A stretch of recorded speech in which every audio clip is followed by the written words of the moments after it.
Tamil studies, Tamil भाषा समृद्ध भाषा है, विश्व की सबसे पुरातन भाषा है और हम सभी हिंदुस्तानियों के लिए गर्व की बात है।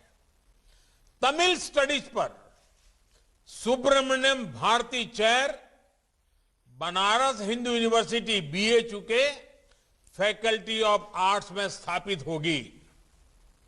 ये विद्यार्थियों को, रिसर्च फेलोज को उस भव्य भारत के निर्माण में जुटे रहने की निरंतर प्रेरणा देगी जिसका सपना भारती जी ने देखा था।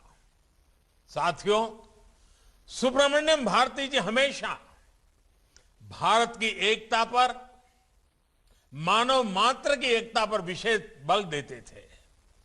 उनका ये आदर्श भारत के विचार और दर्शन का अभिन्न हिस्सा है।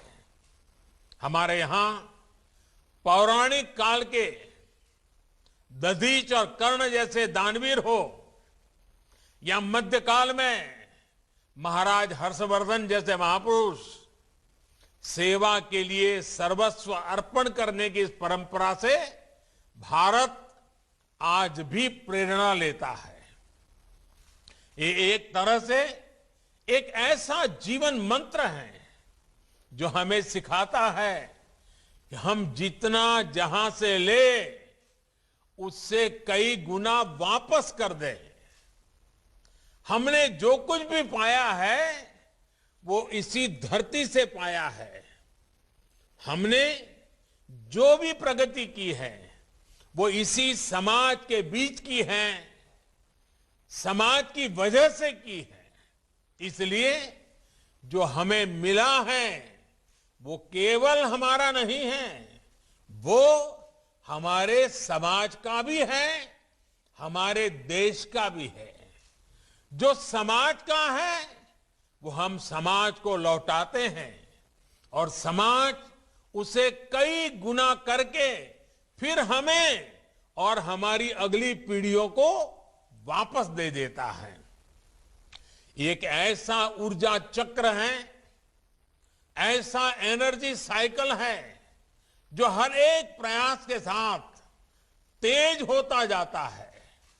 आज आप इसी ऊर्जा चक्र को और गति दे रहे हैं।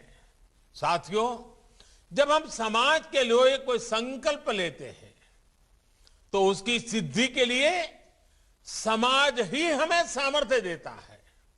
इसलिए आज एक ऐसे कालखंड में जब हम आजादी का अमृत महोत्सव मना रहे हैं तो देश ने सबका साथ, सबका विकास, सबका विश्वास के साथ साथ सबका प्रयास का मंत्र दिया है।